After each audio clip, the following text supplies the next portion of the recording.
Hello and welcome to our discussion on measures of central tendency. तो अब तक जो अपन ने बात की है वो ये बात की है कि मेजर्स ऑफ सेंट्रल टेंडेंसी, उसका जो एक पार्ट होता है मेजर का, जो अलग अलग मेजर जिनसे हम सेंट्रल टेंडेंसी को स्टडी करते हैं, वो एक पार्ट होता है एवरेज, दूसरा पार्ट होता है डिस्पर्शन, और फिर होता है हमारे पास स्क्यूनेस। तो इन तीन चीजों को अगर हम अच्छे से स्टडी कर लें तो हमारे को सेंट्रल टेंडेंसी अच्छे से समझ में आ जाएगी। अब एवरेज क्या है? बेसिकली एवरेज बताता है कि एक सेंट्रल वैल्यू जहां पे बहुत सारी भीड़ दिखेगी, बहुत सारी वैल्यूज आपको नजर आएंगी, दैट इज एवरेज। डिस्पर्शन बताता है कि वो जो सेंट्रल वैल्यू है उससे कितना सारा डेटा दूर हो रहा है, फैल रहा है, बिखर रहा है। For example, I do expect कि majority of the values will be around some central value. अब हम देख रहे हैं कि ज़्यादातर वैल्यूज़ कहाँ आ रही है? सेंट्रल वैल्यू के आसपास ही आ रही है, लेकिन फिर कुछ डेटा थोड़ा बहुत दूर भी होगा।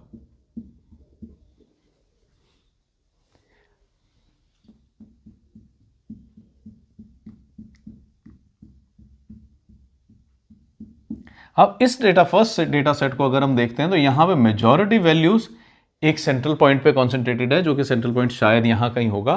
फिर कुछ उसके अंदर स्कैटर भी है, डिस्पर्शन भी है, कुछ वैल्यूज डिस्पर्स्ड हैं, इधर उधर दूर जा रही हैं। वहीं पे इस डेटा सेट को देखते हैं तो इसमें कोई बहुत क्लियरली हमारे को एक सेंट्रल वैल्यू नजर नहीं आ रही है, ऑल्दो यहां कहीं पे वो हो सकता है कि एक सेंट्रल वैल्यू बन रही हो, लेकिन स्टिल डेटा इज डिस्पर्स्ड। तो कैसे मेजर किया जाए कि भाई एक तो वो सेंट्रल वैल्यू कौन है, इसको हमने एवरेजेस के थ्रू देखा। एवरेजेस में हमने क्या क्या स्टडी किया? मीन, मीडियन एंड मोड, और इनसे रिलेटेड कुछ एवरेजेस और भी देखी हमने। तो मीन, मीडियन एंड मोड ने मेरे को एक आइडिया दिया कि भाई ये सेंट्रल वैल्यू क्या है। अब हम डिस्कशन कर रहे हैं कि ये डिस्पर्शन कितना है, कि बिखराव कितना है, और स्क्यूनेस होता है कि खिंचाव कितना है, कि ये वैल्यूज किसी एक एंड की तरफ ज्यादा जा रही है क्या। स्क्यूनेस को अगर हम समझें तो स्क्यूनेस ऐसा कुछ होता है।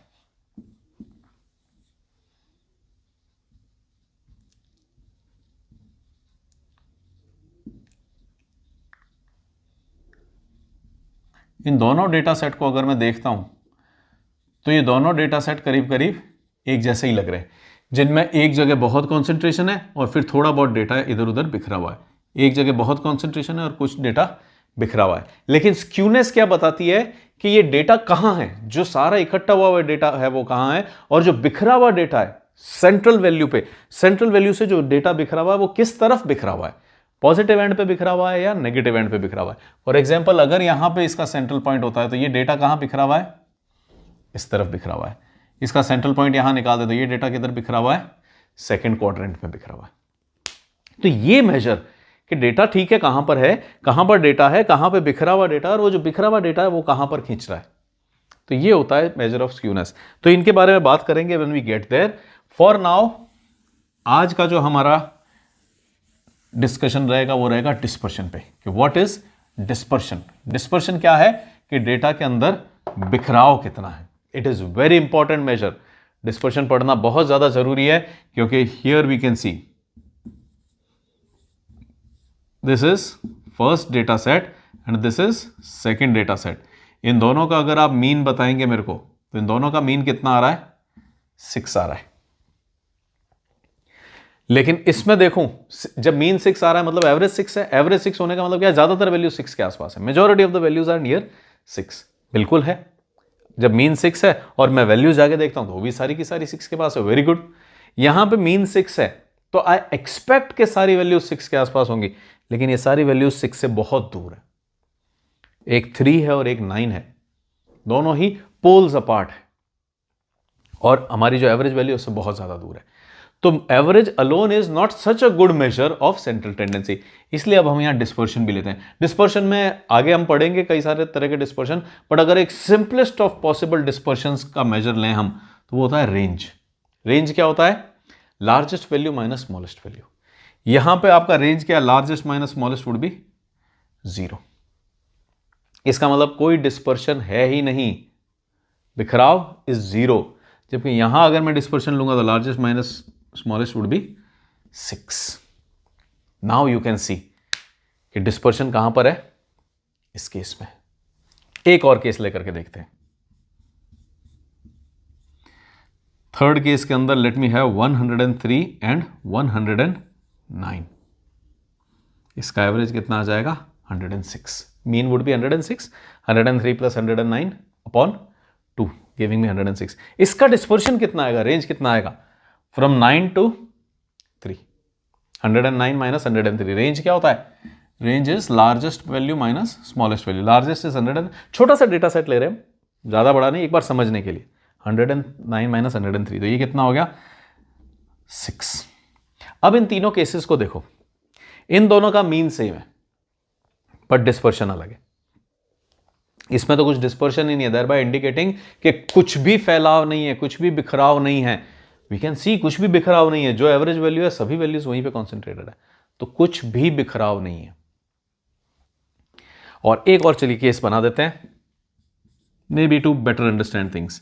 6 है ना ये, तो let me have a 5 and 7। तो इसका भी मीन कितना आएगा? 6, और इसका बिखराव कितना आएगा? 7 माइनस 5 2। तो अब अगर हम देखें तो इन तीनों का मीन कितना आ रहा है? 6। इसमें डिस्पर्शन 0 है, मतलब कुछ भी नहीं है, दिख ही रहा है डिस्पर्शन नहीं है। इसमें there is a dispersion of 2, मतलब हाईएस्ट और लोएस्ट के बीच में डिफरेंस कितना है? 2 का है। इसमें डिफरेंस कितना है? 6 का है। अब एक और बात, फर्स्ट और थर्ड को देखें तो इन दोनों में डिफरेंस कितना है? सॉरी, रेंज कितनी है? 6 है। तो कौन सा डेटा अच्छा है, कौन सा बुरा है, ये कैसे पता करें? हाँ, इन तीनों का मीन सेम है, तो एटलीस्ट फर्स्ट, सेकंड और फोर्थ के अंदर तो मैं थोड़ी सी चॉइस कर सकता हूं कि जो ये कम डिस्पर्शन, भाई मीन तो सभी का 6 आ रहा है, तो there is nothing there to select from them. लेकिन अगर डिस्पर्शन देखते हैं, जो हम डिस्पर्शन के लिए एक मेजर यूज किया है, रेंज। भाई डिस्पर्शन तो एक अम्ब्रेला टर्म है। अब डिस्पर्शन के कई सारे मेथड्स हैं जो अभी हम देखेंगे। तो डिस्पर्शन के लिए अगर हम रेंज को यूज कर रहे हैं एज एन एवरेज, तो उस रेंज के अंदर हमारे पास क्या आ रहा है कि इसकी तो डिस्पर्शन कितना आ रहा है? 0 आ रहा है। इसका मतलब this is the best data set, कि जो एवरेज आ रही है उसी के आसपास सब कुछ है और डिस्पर्शन बेयर मिनिमम है। सेकंड बेस्ट कौन है? इन दोनों का एवरेज तो 6 है, लेकिन इसका डिस्पर्शन कम है, इसका डिस्पर्शन बहुत ज्यादा है, फैला हुआ है, दिख ही रहा है। This data ranges from 5 to 7, जबकि this data ranges from 3 to 9। तो सेकंड क्वालिटी का डेटा कौन सा है? ये है। और लास्ट क्वालिटी का डेटा कौन सा है? फर्स्ट, ये वाला। तो among first, second and fourth, this will be my priority based on dispersion, क्योंकि dispersion is a very important measure. अब यहां पे कोई भी जना आएगा और सोचेगा कि सबका 6 मार्क्स होंगे, लेकिन सबके 6 तो नहीं है, किसी के 3 है, किसी के 9 है, क्योंकि डिस्पर्शन बहुत ज्यादा है। यहां एवरीबडी इज हैविंग सेम, तो दिस इज डिस्पर्शन। हां, अब अगर मैं सेकंड और फोर्थ को कंपेयर करने की कोशिश करता हूं, सेकंड एंड फोर्थ नहीं, sorry third, if I try to compare second and third, तो सेकंड एंड थर्ड को जब हम कंपेयर, सेकंड एंड थर्ड नहीं, sorry, will compare first and third. अगर फर्स्ट एंड थर्ड को कंपेयर करते हैं तो इन दोनों का ही रेंज कितना है? 6 है। अब किस डेटा को अच्छा कहें? अभी अभी सर ने क्या कहा कि इसका डिस्पर्शन कम है, तो दिस इज बेस्ट। जब हम इन तीनों को कंपेयर कर रहे थे, फर्स्ट, सेकंड और फोर्थ को कंपेयर कर रहे थे, तो जिसका डिस्पर्शन कम था वो बेस्ट हो गया, जिसका डिस्पर्शन थोड़ा सा ज्यादा था वो सेकंड हो गया, जिसका डिस्पर्शन बहुत ज्यादा था वो तो लास्ट आ गया। सर ने ये आइडिया लगाया। अब जब हम रेंज की ही बात कर रहे हैं तो इन दोनों में से कौन सा बेटर है? दोनों का ही डिस्पर्शन 6 है। यहां फंस जाते हैं कि जब दोनों का डिस्पर्शन 6 है तो फिर कौन सा इनमें से बेटर है, कौन सा इंफीरियर है? तो एक थर्ड मेजर भी हम यहां पे ले आते हैं, which is called coefficient of range. Range के साथ साथ कोफिशिएंट ऑफ रेंज। अगर कोफिशिएंट ऑफ रेंज का फॉर्मूला देखा जाए तो वो क्या है? L minus S upon L plus S. L minus S, largest minus smallest, 9 minus 3 upon L plus S, 9 plus 3, that is 6 upon 12, that is 50% और 0.5। चाहें तो इसको 0.5 कह लें या 100 के स्केल पे कहेंगे तो 50% हो जाएगा। इसका कितना आ रहा है? अगर मैं कोफिशिएंट ऑफ रेंज निकालने की कोशिश करूं तो 109 minus 103 upon 109 plus 103, making it 6 upon 212। 6 divided by 212, ये आ रहा है आपके पास 0.028 और 2.8% और 50%। 50% का डेविएशन है या नहीं है? 50% का deviation. Smallest value is 3, largest value is 6, largest value is 9 और मीन वैल्यू कितनी है? 6। Smallest is 3, largest is 9, mean value is 6। ये कितना डेविएशन है? 6 से 3 का डेविएशन। जब हम यहां जा रहे हैं तो कितना है? 6 से 3 का डेविएशन। जब यहां जा रहे हैं तो भी कितना है? 6 से 3 का डेविएशन। 9 minus 6 is also 3। इसका मतलब 3 का डेविएशन है on either side.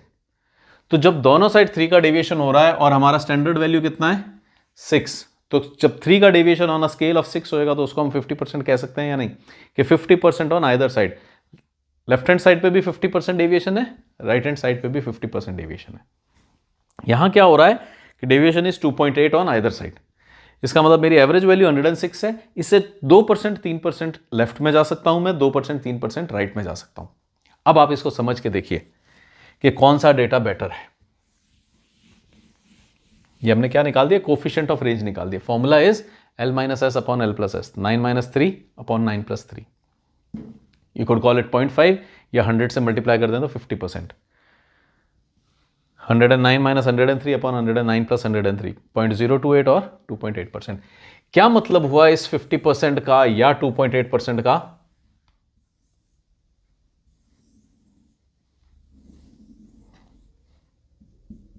This is bullseye. यहां पे अगर आप निशाना मारोगे तो वो बेस्ट रहेगा। You'll get bullseye. अब मैं यहां पे देखता हूं कि टोटल बोर्ड का साइज कितना है। जितना भी है 50% डेविएट हो जाता हूं मैं। 50% डेविएट होने का मतलब क्या हो रहा है? मैं यहां पे मार देता हूं, और या फिर 50% लेफ्ट में डेविएट हो जाता हूं तो यहां मार देता हूं। यही तो मतलब हुआ कि मीन वैल्यू इज 6, 50% डेविएशन इधर, 50% डेविएशन इधर। और जो दूसरा प्लेयर है उसका अगर मैं यहां पे स्टडी करूं तो बुल्सआई तो उसके लिए भी यही रहेगा, लेकिन ये कितना डेविएट होता है? 3% ऑन आइदर साइड। 3% इधर डेविएट होगा तो यहां होगा, 3% डेविएट होगा तो यहां होगा। अब आप खुद देख सकते हैं कि इनमें से कौन बेटर शूटर है, किसका डेटा ज्यादा रिलायबल है, कौन रिलायबल शूटर है। ऑब्वियसली ये जो सेकंड वाला है जिसका 3% का डेविएशन है, ही इज मोर रिलायबल। कि हमारा जो बुल्सआई था उससे 3% आइदर वेज ये जा सकता है। और जबकि ये वाला डेविएट तो दोनों बराबर हो रहे हैं, लेकिन इसका जो डेविएशन है वो, उसका स्केल इतना बड़ा है, उसका कैनवस इतना बड़ा है, क्योंकि जो ये वाला प्लेयर है इसके लिए इट इज 6, 3 एंड 9, जबकि जो हमारा दूसरा वाला प्लेयर है उसके लिए इट इज 103, 109 और उसमें खाली 6 का डेविएशन। तो इसके लिए कितना आ रहा है? 2.8% का। तो who is better among these?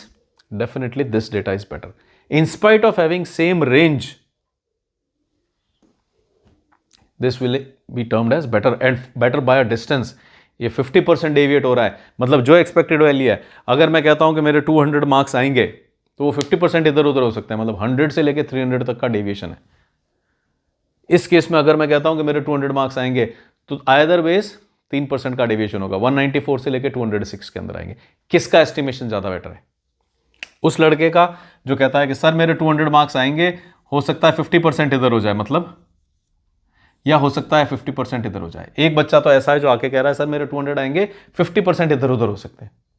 दूसरा बच्चा है वो आके कहता है सर मेरे 200 मार्क्स आएंगे, 3% इधर उधर हो सकते हैं। 3% इधर उधर होने का मतलब क्या हुआ? कौन ज्यादा रिलायबल है? Definitely this is more reliable.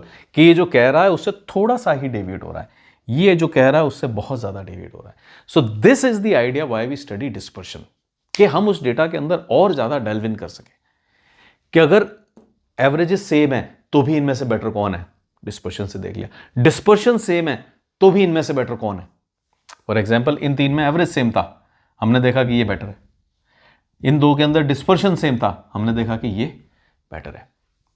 तो इसलिए डिस्पर्शन चेक किया जाता है। और क्यों चेक कर रहे हैं? You can see from here, जब आपको टारगेट हिट करना है और उसमें आप 50% डेविएट हो जाए, इसका मतलब आप बुल्सआई से बहुत ज्यादा दूर चले गए। जबकि 3% डेविएशन इज मार्जिनल। यहीं पे देख लीजिए, 200 मार्क्स ले आऊंगा सर, और हो सकता है 100 से 300 के बीच में तो ले ही आऊंगा। एक बच्चा है जो कह रहा है 200 मार्क्स ले आऊंगा 194 से 206 के बीच में। This student is better. This is how we go about dispersion. अब जब डिस्पर्शन के मेथड्स देखते हैं हम, तो ये तो एक आइडिया था कि डिस्पर्शन क्या होता है, क्यों लिया जाता है। ये इसलिए लिया जाता है कि सभी का मीन 6 है, बट कौन बेटर है। इन दोनों का रेंज सेम है, बट कौन बेटर है, इसलिए ये चीजें यूज की जाती है। और डिस्पर्शन जब भी हम लेंगे तो हर डिस्पर्शन के मेजर का हम एक कोफिशिएंट भी लेंगे। जैसे हमने यहां रेंज लिया तो कोफिशिएंट ऑफ रेंज लिया, क्वार्टाइल डेविएशन लेंगे तो कोफिशिएंट ऑफ क्वार्टाइल डेविएशन लेंगे, स्टैंडर्ड डेविएशन लेंगे तो कोफिशिएंट ऑफ वेरिएंस लेंगे। तो अल्टीमेटली यहां जो भी हम डिस्पर्शन का मेजर लेते हैं उसका कोफिशिएंट लेते हैं। व्हाई? क्योंकि जो ये मेजर होता है ये एब्सोल्यूट होता है, और एब्सोल्यूट मेजर्स जनरली बहुत कुछ बताते नहीं है उसके बारे में। For example deviation of 6, deviation of 6 तो अच्छा ही है, एक जैसा ही तो है, लेकिन जब हमने स्केल पे देखा तो पता पड़ा कि ये 50% डेविएशन हो रहा है अपनी जगह से।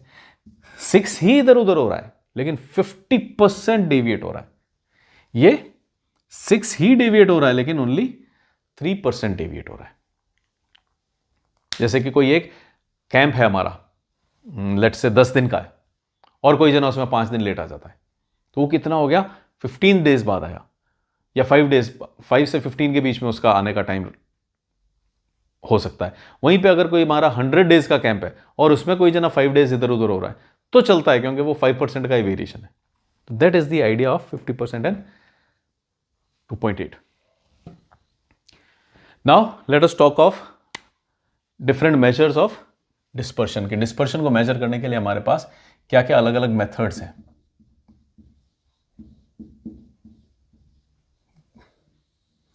ब्रॉडली कहें तो 2 कैटेगरीज हो सकती हैं। One is numerical measures, numerical methods of measuring dispersion, या ग्राफिकल मेथड।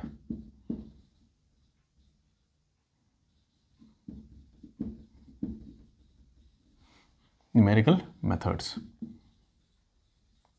ग्राफिकल के अंदर we have techniques like Lorenz curve, और न्यूमेरिकल के अंदर अगर हम देखें तो हमारे पास है method of limits,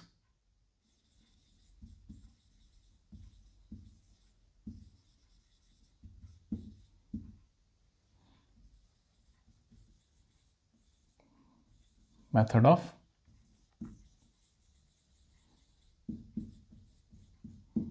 average deviations. अब मेथड ऑफ लिमिट्स क्या करते हैं कि वो ज्यादा हर वैल्यू को चेक नहीं करते। मेथड ऑफ लिमिट्स इस तरह के मेथड्स होते हैं कि बीच में क्या डेटा है उनको कोई मतलब नहीं है, वो तो आप एक लिमिट बता दो कि इस लिमिट पे जाएंगे और वो आपको बता देंगे कि क्या इसकी डिस्पर्शन है। फॉर एग्जाम्पल जो अभी हमने देखा था मेथड ऑफ लिमिट्स का सबसे ईजी एग्जाम्पल वो है रेंज। तो range is a very easy method of using limits as a measure of dispersion. Limits ही तो देख रहा था, extreme limits, largest minus smallest. हां, लार्जेस्ट माइनस स्मॉलेस्ट के अंदर एक प्रॉब्लम आ जाती है कि एक्सट्रीम्स कैन अफेक्ट यू। एक डेटा सेट लेकर के देखते हैं। सपोज हमारा डेटा सेट ऐसा है 3, 39, 41, 47, 49, 50, 55, 107। अब अगर मेरा एक ऐसा डेटा सेट है तो रेंज क्या करता है, largest minus smallest. 107 minus 3 that is 104।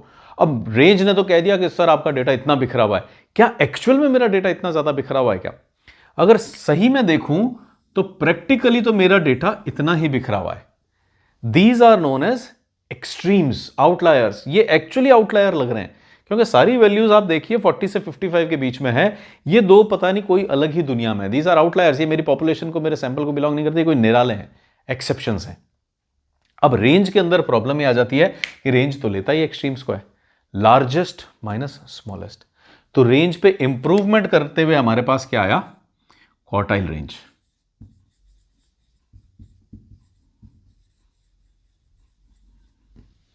Quartile range का क्या आइडिया है? Smallest minus largest, largest minus smallest कर रहे हैं हम। तो अब इसमें तो हमने देखा कि एक्सट्रीम वैल्यूज बहुत ज़्यादा हर्ट कर सकती हैं।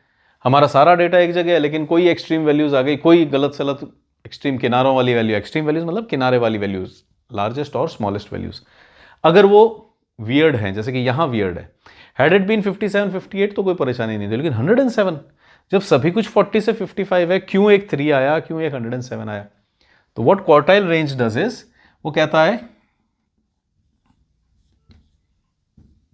कि आप एक्सट्रीम मत लो, लार्जेस्ट माइनस स्मॉलेस्ट मत लो, क्योंकि इसके अंदर तो इफेक्ट ऑफ एक्सट्रीम्स आने लग जाएगा, इफेक्ट ऑफ आउटलायर्स आने लग जाएगा। आउटलायर्स जो मेरे डेटा सेट को बिलोंग नहीं करता, ऐसा लगता है कि ये बाहर के हैं, मेरी सारी वैल्यूज तो इस तरह की हैं। तो effect of outliers, effect of extremes को अगर हम हटाना चाहें तो क्वार्टाइल्स कहते हैं कि आप ऐसा कीजिए, Q1 और Q3 को अपनी लिमिट मान लीजिए। These are methods of limits. Range ने कहा कि लार्जेस्ट और स्मॉलेस्ट को मैं अपनी लिमिट मानूंगा। क्वार्टाइल रेंज क्या कहता है कि आप Q1 और Q3 को अपनी लिमिट मान लीजिए, और जो आपको यहां पे मेजर लेना है उसको सिंपली क्या कर दीजिए, Q3 माइनस Q1। जैसे आपने रेंज में क्या किया था, L माइनस S। तो क्वार्टाइल रेंज कहता है कि आप Q3 माइनस Q1 को ले लीजिए। इससे बाहर जो कुछ भी है वो आउटलायर्स है। These all are outliers on higher end, these all are outliers on lower end. छोड़ो इनको, नहीं इनकी बात करनी है। तो range says L minus S, quartile range says Q3 minus Q1। सिर्फ आप इनको ले लीजिए, ये आपकी रेंज है, क्वार्टाइल रेंज है ऑफकोर्स। तो ये लिमिट बना लो आप अपनी, उससे आपको आइडिया लग जाएगा कि हाँ भाई मेरा डेटा सही है या नहीं। जैसे कि इसमें अगर हम क्वार्टाइल्स निकालते तो करीब करीब यहां आते 39 से 49। This range looks good. 49 minus 39, 10 का डेविएशन, यस 10 के करीब का ही डेविएशन लग भी रहा है। थोड़ा ज़्यादा है क्योंकि अब इसने यहाँ गड़बड़ कर दी। इसने क्या कर दिया, काफ़ी सारी वैल्यूज छुड़वा दी। क्वार्टाइल रेंज में एक जो मेजर प्रॉब्लम है वो ये है कि 25% वैल्यूज यहाँ छूट गई, 25% वैल्यूज हायर एंड पे छूट गई। इसका मतलब ऑफ ऑल द डेटा जो मैंने कलेक्ट किया, क्वार्टाइल रेंज ने क्या कहा, 25% लोएस्ट, 25% हाईएस्ट छोड़ो, will decide on our range by Q3 minus Q1। अब ये तो बड़ा गड़बड़ बात हो गई कि आपने जो डेटा लाए, मैं 200 रीडिंग्स लेके आया, 200 रिस्पॉन्सेज लेके आया, उन 200 में से आपने कहा कि टॉप 50 छोड़ दो, बॉटम 50 छोड़ दो, खाली 100 यूज करूंगा। तो ऑफ 200 रिस्पॉन्सेज आपने 100 तो रिजेक्ट कर दिए, फेंक दिए। कितना एफर्ट लगा, कितना पैसा लगा, और वो डेटा सारा वेस्ट हो गया। तो इस पे इंप्रूवमेंट करने के लिए हमारे पास क्या आया, एक परसेंटाइल रेंज आया। परसेंटाइल रेंज, परसेंटाइल रेंज क्या है, इसी का एक्सटेंशन है। जैसे कि अब रेंज ने तो हमारे को स्पेसिफिकली क्या कह दिया था कि आप लार्जेस्ट माइनस स्मॉलेस्ट कर दो।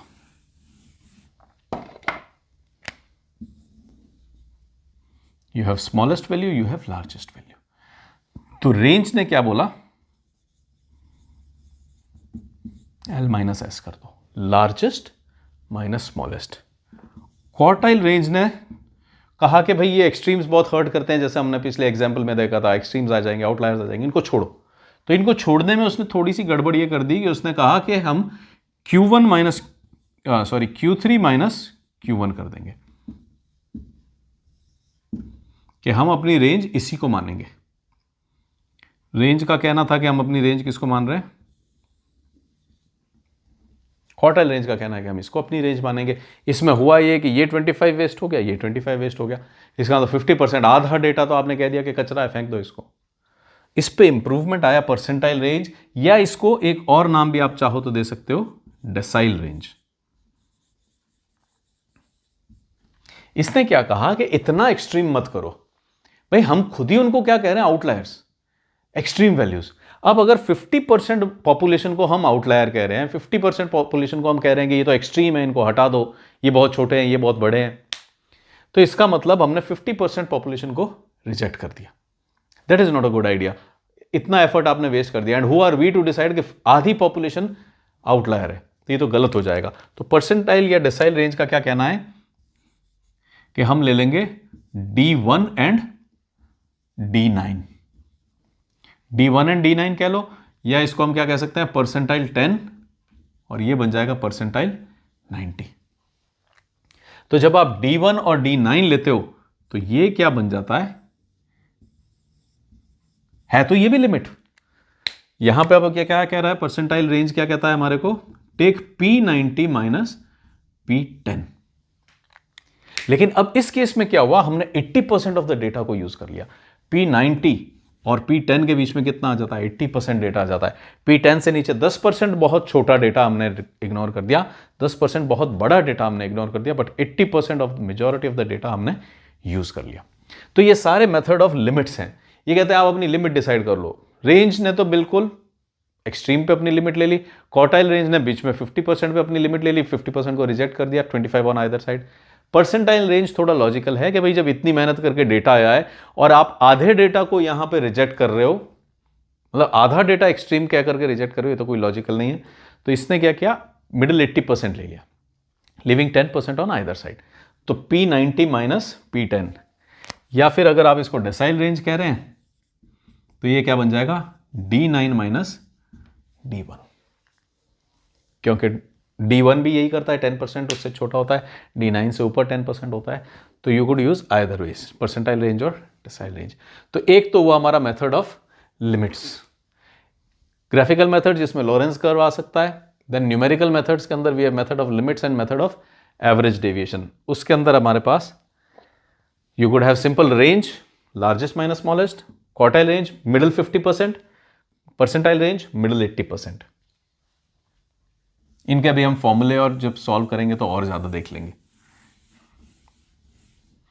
And then we have method of average deviations. इसके अंदर हमारे पास क्या आ जाएंगे, क्वार्टाइल डेविएशन और inter quartile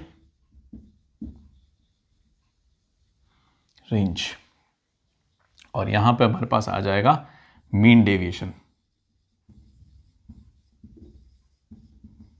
and finally we could have our standard deviation.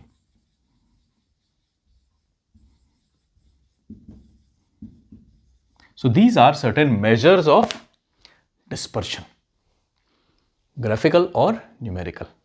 इनके बारे में तो हमने अभी थोड़ी बहुत बात की। नेक्स्ट टाइम जब हम मिलते हैं तो इनके ऊपर कुछ क्वेश्चंस लेकर के देखते हैं, then will move on to questions on these, और फाइनली लॉरेंस कर्व को देखते हुए हम डिस्पर्शन के बारे में डिस्कशन को कंक्लूड करेंगे। So this is it for our present discussion. Until we meet next time, to take care, thanks for watching, bye bye. And yes, जो हमारा टेलीग्राम चैनल है उसको आप सब्सक्राइब कर लीजिए, क्योंकि उसके अंदर क्वेश्चंस पड़े हुए हैं इन सबसे रिलेटेड। अभी तक तो मेजर्स ऑफ सेंट्रल टेंडेंसी के थे, अभी इसमें डिस्पर्शन के भी मैं डाल देता हूं, तो you will have those practice questions, वहां से आप प्रैक्टिस कर सकते हैं। उनमें किसी में भी डाउट आता है तो यू कैन डेफिनेटली आस्क। किसी भी लेक्चर के नीचे, किसी भी वीडियो के नीचे आप कमेंट में लिख दीजिए कि उस वाली फाइल का ये नंबर क्वेश्चन कैसे होगा। तो अगर वो कोई सिंपल है तो सिंपली उसको पेपर पे करके वहीं चैनल में ही वापस पोस्ट कर देंगे, और अगर वो कोई कॉम्प्लेक्स है, if it is worth sharing with others, तो फिर उसको हम यहाँ पे लेक्चर बना करके भी देख लेंगे, जिससे दूसरे लोग भी उसको देख सकें।